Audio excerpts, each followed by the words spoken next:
கரூரில் நடந்தது பெருந்துயரம், கொடுந்துயரம். இதுவரை நடக்காத துயரம், இனி நடக்கக்கூடாத துயரம். மருத்துவமனைக்கு நான் நேரில் போய் பார்த்த காட்சிகள் இன்னும் என் கண்ணை விட்டு அகலலை. கனத்த மனநிலையிலையும் துயரத்திலையும் தான் இன்னும் இருக்கேன். செய்தி கிடைச்சதும் மாவட்ட நிர்வாகத்தை முடுக்கிவிட்டு எல்லா உத்தரவுகளையும் பிறப்பித்த பின்னாலும் என்னால் வீட்டில் இருக்க முடியல. உடனே அன்றைக்கி நைட்டே கரூருக்கு போனேன். குழந்தைகள், பெண்கள்னு 41 உயிர்களை நாம் இழந்திருக்கிறோம். இறந்து போனவங்க குடும்பத்துக்கு தலா 10 லட்சம் ரூபாய் அறிவித்து அதை உடனடியாக வழங்கிட்டு இருக்கோம். ஹாஸ்பிட்டலில் சிகிச்சை பெற்று வர்றவங்களுக்கு அரசு சார்பில் முழு சிகிச்சையை வழங்கி வரோம். நடந்த சம்பவங்களுக்கான முழுமையான உண்மையான காரணத்தை ஆராய முன்னாள் நீதியரசர் அருணா ஜெகதீசன் அவர்கள் தலைமையில் ஒரு நபர் விசாரணை ஆணையம் அமைக்கப்பட்டிருக்கு.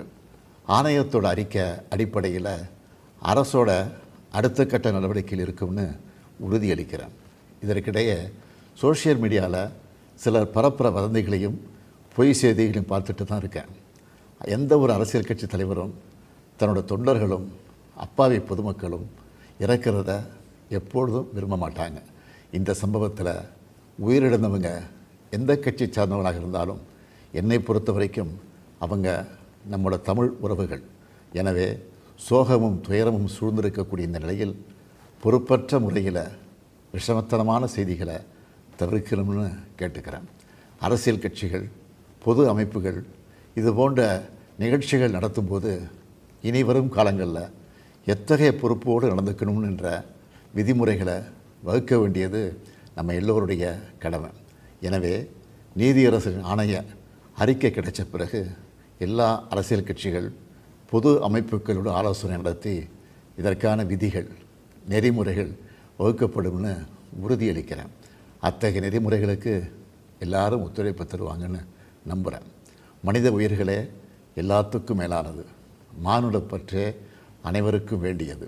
அரசியல் நிலைப்பாடுகள், கொள்கை முரண்பாடுகள், தனி மனித பகைகள்னு எல்லாத்தையும் விலக்கி வச்சுட்டு எல்லாரும் மக்களுடைய நலனுக்காக சிந்திக்கணும்னு கேட்டுக்கிறேன்.